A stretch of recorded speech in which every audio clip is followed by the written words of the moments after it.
প্রস্তুতি হবে মাত্র 100 পৃষ্ঠায়। প্রিয় শিক্ষার্থী, তোমাদের 8 নম্বর টিউটোরিয়াল সাজেশন ক্লাসে স্বাগত জানাচ্ছি। আজকে আমরা হিসাব চক্র নিয়ে কথা বলবো এবং এখানে আরেকটা বিষয় বলে নিই।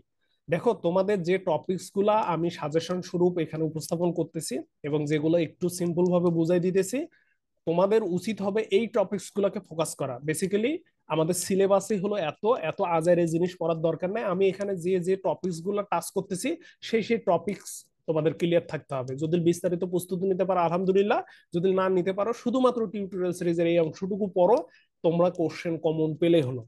ঠিক আছে? তো দেখো, হিসাব চক্র তোমরা জানো যে আমাদের হিসাব বিজ্ঞানের যে কাজগুলো, যেমন লেনদেন বিশ্লেষণ, এরপর জাবেদাভুক্ত করা, এরপর তোমরা খতিয়ান করছো, এরপর রেয়ামিল করছো, রেয়ামিলের পর হচ্ছে তোমরা জাবেদা করছো, সমন্বয় জাবেদা, সমন্বয় জাবেদার মাধ্যমে তোমরা সমন্বিত রেয়ামিল তৈরি করছো।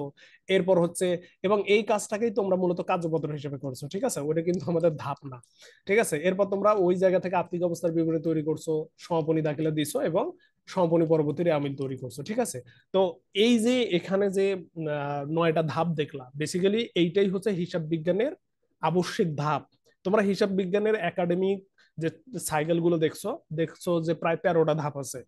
কোনো কোনো বইগুলোতে 11টা ধাপের কথা বলা আছে, কিন্তু তোমরা মাথায় রাখবা যে হিসাব চক্রের আবশ্যিক ধাপ হলো 9টা। অর্থাৎ এই 9টা ধাপ তোমাদের মুখস্থ রাখতে হবে। এবং এই জায়গা থেকে কিভাবে কোশ্চেন করবে, একদম ডিরেক্টলি এভাবে কোশ্চেন করবে। রেয়ামিল প্রস্তুত করেন, হিসাব চক্রের কততম ধাপ? চতুর্থ ধাপ। সমাপনী দাখিলা প্রস্তুত করো, রেয়ামিলের সরি মানে হিসাব চক্রের কততম ধাপ? অষ্টম ধাপ। স্পেশালি সমাপনী পরবর্তী রেয়ামিল, এছাড়া সমন্বিত রেয়ামিল তৈরি। এই যে কথাগুলো আছে, এই কথাগুলো এভাবে স্পষ্ট করে বলবে যে এটা কততম ধাপ।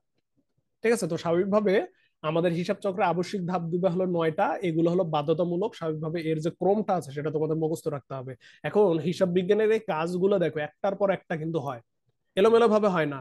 এবং একটা শেষ হওয়ার পর আবার কিন্তু প্রথম থেকে শুরু হয়। অ্যাজ এ রেজাল্ট আমরা বলতে পারি, যেহেতু প্রত্যেকটা জিনিস ধারাবাহিক ভাবে কি চক্রাকারে ঘুরতেছে, এই কারণে হিসাব বিজ্ঞানের এই ধারাবাহিক কার্যপ্রণালীটাকে আমরা কি বলবো? অ্যাকাউন্টিং সাইকেল বলবো। ঠিক আছে? আচ্ছা, এখানে আমরা আর বিস্তারিত পড়বো না। এখন এই জায়গাগুলো থেকে তোমাদের তো ডিটেলস একটু জানতে হবে। যেমন লেনদেন বিশ্লেষণ, লেনদেন বিশ্লেষণ থেকে কিন্তু 100% কোশ্চেন আসবে। হ্যাঁ, লেনদেন বিশ্লেষণ বলতে 3 ধরনের বিশ্লেষণকে বোঝায়। একটা হলো ডেবিট ক্রেডিট বিশ্লেষণ, দুই হচ্ছে হলো সমীকরণ বিশ্লেষণ, 3 নম্বর হচ্ছে আমাদের হলো দুতর বা সরি ডেবিট ক্রেডিট বিশ্লেষণ, সরি ডেবিট ক্রেডিট বিশ্লেষণ, ও সরি সরি মৌলিক বিশ্লেষণ, এরপর হচ্ছে ডেবিট ক্রেডিট বিশ্লেষণ, সমীকরণ বিশ্লেষণ। তোমরা একটু লিখে নাও তো, এটা আমি পড়াবো অবশ্য। যে আমাদের লেনদেন বিশ্লেষণ বলতে প্রথম নাম্বার হলো মৌলিক বিশ্লেষণ, মৌলিক বিশ্লেষণ যেটা তোমরা ক্লাস 9 10-এ বই যারা যেটা করো সেটা। ঠিক আছে? 2 নম্বর হচ্ছে ডেবিট ও ক্রেডিট বিশ্লেষণ। ঠিক আছে? 3 নম্বর হচ্ছে সমীকরণ বিশ্লেষণ, সমীকরণ বিশ্লেষণ। এই 3 ধরনের মূলত আমরা লেনদেন বিশ্লেষণ বলতে বুঝবো। তো এই 3 ধরনের জায়গা থেকে কিন্তু 100% কোশ্চেন আসবে প্রত্যেকটা বিশ্ববিদ্যালয়। আমরা পরবর্তীতে এটা নিয়ে আলোচনা পাবো এবং এখানে অনেক ক্রিটিক্যাল জটিল বিষয়গুলো আছে। তো বেসিক্যালি যখন তোমাকে লেনদেন বিশ্লেষণের কথা বলবো তখন বলবে ডেবিট ক্রেডিট বিশ্লেষণ। অর্থাৎ লেনদেন বিশ্লেষণ বলতে ডেবিট ক্রেডিট নির্ণয় করাকে বোঝায়। এছাড়া তোমাদের জাবেদাভুক্তকরণ, এটার কনসেপ্ট তোমাদের মাথায় রাখতে হবে বা জানতে হবে। খতিয়ানভুক্তকরণ, রেয়ামিলের মাধ্যমে কি হয় বা কি করি, বা খতিয়ানের মাধ্যমে আমরা কি হয় বা কি করি, সমন্বিত জাবেদার মাধ্যমে আমরা কি করি, এগুলো যে কিছু কনসেপ্ট আছে। যেমন সমন্বয় জাবেদার মাধ্যমে বাদ পড়া, অথবা কিছু হিসাব আমরা বেশি দেখা, কিছু হিসাব কম দেখা, ওই হিসাবগুলো জের সমন্বয় করা। এবং এই জের গুলো সমন্বয় করতে গিয়ে আমাদের প্রকৃত আয় ব্যয় নির্ণয় হয়। অর্থাৎ প্রকৃত আয় ব্যয় অথবা নিট লাভ, এক কথায় প্রকৃত নিট লাভ নির্ণয় করার জন্য যে জাবেদা দাখিলা আমরা দেই, তাকে আমরা কি বলবো? সমন্বয় জাবেদা বলবো। ঠিক আছে?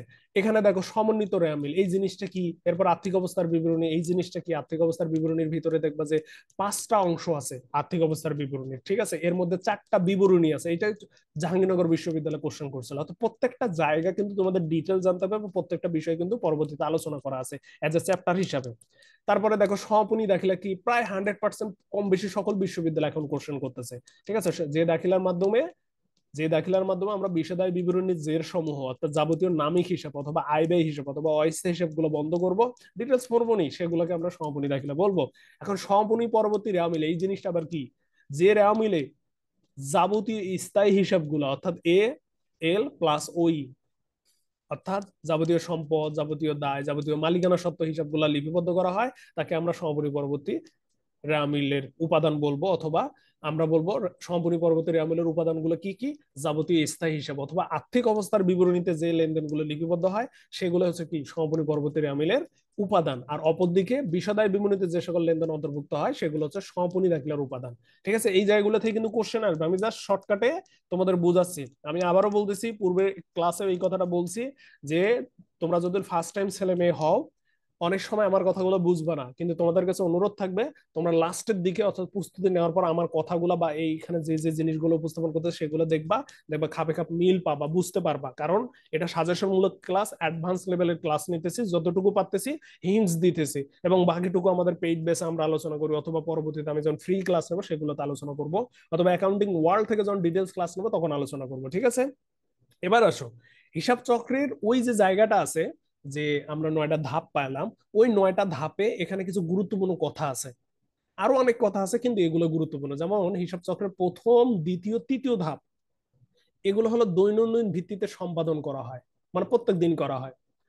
অষ্টম, নবম ধাপ শুধু বার্ষিক হিসাবকাল শেষে প্রস্তুত করা হয়, মানে বছরে একবার করা হয়, এটা মাথায় রাখতে হবে। এবার আসো হিসাব চক্রের ঐচ্ছিক ধাপ, মানে তুমি করলে করলে না করলে নাই, সেটা হলো কার্যপত্র অথবা খসড়া বিবরণী, আর অপরদিকে বিপরীত দাখিলা জাবেদা অথবা স্থানান্তরকরণ অর্থাৎ বিপরীত দাখিলা দেওয়া। ঠিক আছে, তাহলে আমাদের হিসাব চক্রের ঐচ্ছিক ধাপ হলো দুইটা, আর অপরদিকে হিসাব চক্রের একটা পরিত্যাজ্য ধাপ আছে। এখন হিসাব চক্রের এই যে ভুল সংশোধনী দাখিলা, একে কেন পরিত্যাজ্য ধাপ বলা হয়? এখন নর্মাল ভাবে আমি বলি, ভুল আমরা সবাই কি করি, এড়িয়ে চলার চেষ্টা করে, তার মানে কি ওটা পরিত্যাগ করার চেষ্টা করতেছি না?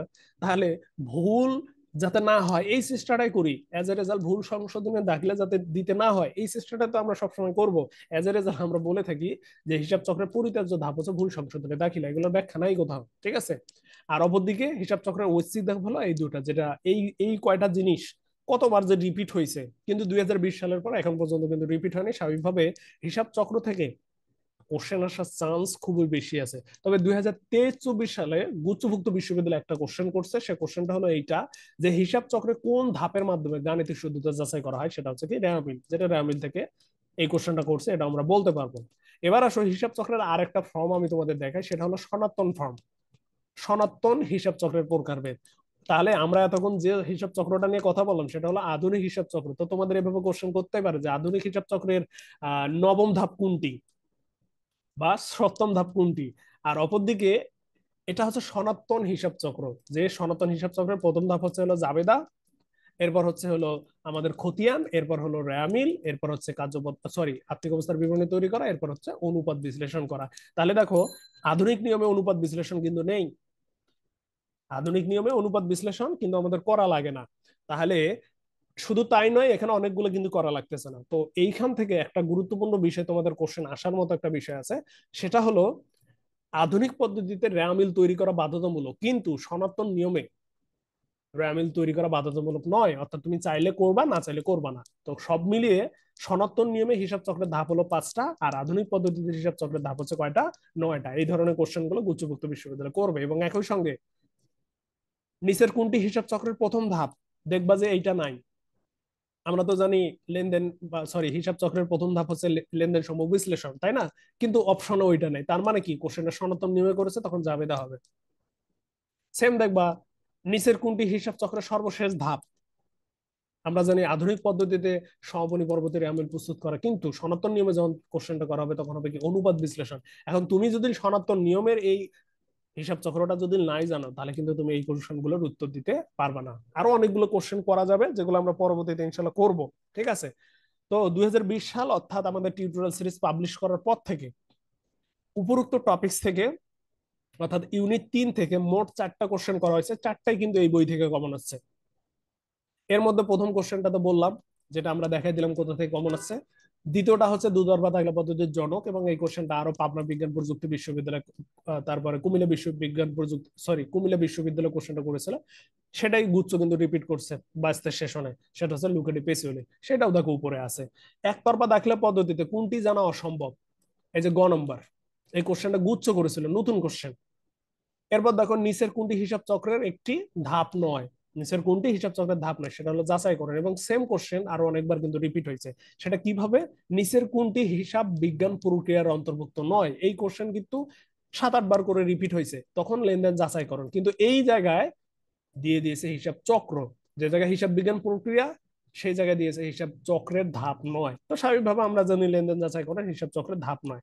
আর এই দিকে হচ্ছে লেনদেন নির্বাচন অথবা চিহ্নিতকরণ, এখানে বেসিক্যালি আসলে শুধু নির্বাচন ছিল, আমি এখানে ওই নির্বাচন মানে চিহ্নিতকরণ এটা অ্যাডজাস্ট করে দিয়েছি তোমাদের বোঝার জন্য। অপরদিকে হচ্ছে লেনদেন লিপিবদ্ধকরণ মানে খতিয়ানভুক্তকরণ, আর শ্রেণীভুক্তকরণ মানে তো বুঝতেই পারতেছো হচ্ছে লেনদেনটা খতিয়ানে অন্তর্ভুক্ত করা। আর পরিবেশন মানে কি আর্থিক অবস্থার বিবরণী তৈরি করা। ঠিক আছে, যেগুলো হচ্ছে কি আমাদের হিসাব চক্রের আধুনিক ধাপের অন্তর্ভুক্ত। আর এখানে যাচাইকরণ, যেটা হিসাব বিজ্ঞান তথা হিসাব রক্ষণ তথা হিসাব চক্রের কোনো ধাপেই না। তো প্রত্যেকটা কোশ্চেন, অর্থাৎ 4টা কোশ্চেন করেছিল 2020 সালের পর থেকে, 4টা কোশ্চেনে কিন্তু টিউটোরিয়াল সিরিজ থেকে কমন আসছে, এর বাইরে কিন্তু আসেনি, একদম রিয়েল কথা বলতেছি। তো যাই হোক না কেন, আজ এ পর্যন্ত। পরবর্তী ক্লাস শুরু হতে যাচ্ছে আমাদের টিউটোরিয়াল 2 থেকে। সবার জন্য শুভকামনা থাকবে, ক্লাসগুলো মনোযোগ সহকারে দেখো, অপরদিকে বন্ধু বান্ধবদের সঙ্গে শেয়ার করো। আর যাদের বই দরকার নক করো, লাইব্রেরিতে বইগুলো থাকবে, যেহেতু এই ক্লাসগুলো অ্যাভেলেবল থেকে যাবে। তো লাইব্রেরিতে ইনশাল্লাহ বইগুলো অ্যাভেলেবল থাকবে। যদি লাইব্রেরিতে বইগুলো না পাও, তাহলে আমাদের সঙ্গে সরাসরি যোগাযোগ করবা, ইনশাল্লাহ বইগুলো আমরা পাঠানোর ব্যবস্থা করব। সবার জন্য শুভকামনা থাকলো। আল্লাহ হাফিজ।